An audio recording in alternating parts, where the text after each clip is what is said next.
आप सभी ने पाइथागोरस प्रमेय के बारे में तो सुना ही होगा।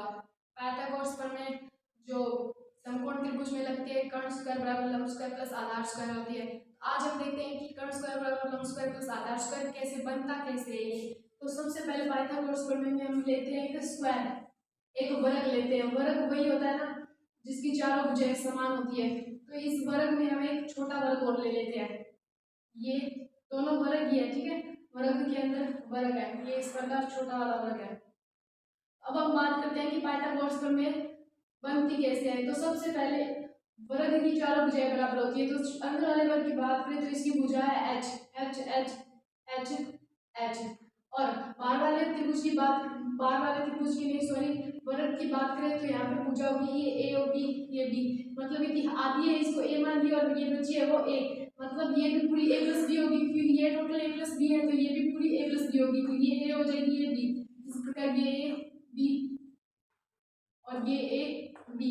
आइए अब हम बात करते हैं कि पाइथागोरस प्रमेय बनती कैसे है। तो सबसे पहले इसे नाम दे लीजिएगा ए बी सी डी। तो ए बी सी डी का क्षेत्रफल, ए बी सी डी का क्षेत्रफल किस प्रकार निकाला जा सकता है? क्षेत्रफल हम बात करते हैं तो ए बी सी डी का क्षेत्रफल दो तरीके से निकाल सकते हैं। या तो हम सीधा स्क्वायर कर दे, मतलब वर्ग का क्षेत्रफल क्या होता है? भुजा की स्क्वायर।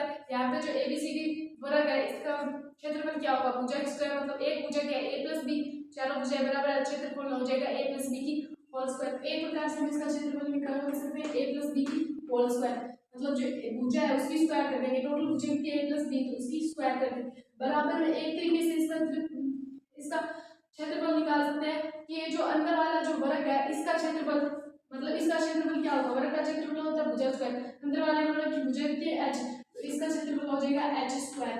प्लस में लिखते हैं जो ये चार बच गए ना, ये त्रिभुज है, इनका क्षेत्रफल क्या होगा? ये चार है, चार त्रिभुज का क्षेत्रफल, इसका मतलब त्रिभुज का क्षेत्रफल।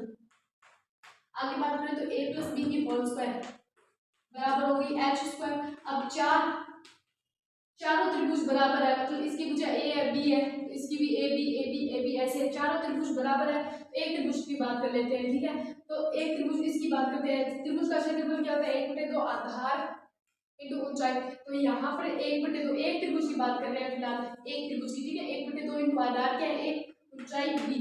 तो यहाँ पर एक त्रिभुज का क्षेत्रफल है 1/2 इंटू ए इंटू बी। चारों त्रिभुज क्या है?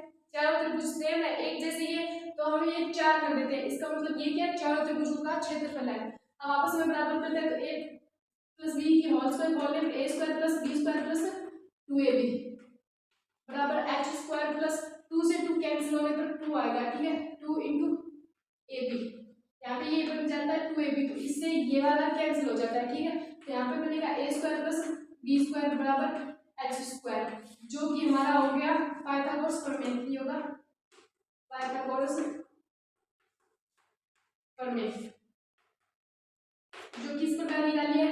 एक पहले वर्ग ले लिया, उसके अंदर एक और वर्ग रखा है। जो बाहर वाले वर्ग है उसका क्षेत्रफल होगा ए प्लस बी की स्क्वायर, मतलब भुजा की स्क्वायर होती है, टोटल भुजा कितनी है? ए प्लस बी, तो उसकी स्क्वायर कर दी। अब दूसरा तरीका क्या है? जो वर्ग है उसका क्षेत्रफल निकालने का, जो अंदर वाला जो वर्ग है उसका क्षेत्रफल एच स्क्वायर प्लस जो चार त्रिभुज बच गए उसका क्षेत्रफल, तो ये एज इट इज लिख दिया। ये क्या है? एक त्रिभुज का क्षेत्रफल है, चार से गुणा कर देंगे, इसका मतलब चार त्रिभुज का क्षेत्रफल। आगे कैलकुलेशन सॉल्व करेंगे, 2ab है उधर जाएगा माइनस का हो जाएगा, ए प्लस है, दोनों सेम कट जाएंगे, ए स्क्वायर प्लस बी स्क्वायर बराबर एच स्क्वायर, जो कि पाइथागोरस प्रमेय। यहाँ पर अब कोई एक ट्रायंगल ले लीजिए, मतलब इसकी बात करें तो यहाँ पर देख लीजिए ये होगा 90 डिग्री, समकोण त्रिभुज बन रहा है, ये 90 डिग्री का, यहाँ पे ये एंगल मान लेते हैं, तो ये हो गया लंब, जो एंगल होता है उसके सामने वाली भुजा होती है लंब, तो ये हो जाएगा लंब, मतलब लंब स्क्वायर प्लस बी हो गया आधार, तो प्लस आधार स्क्वायर, और एच क्या होगा?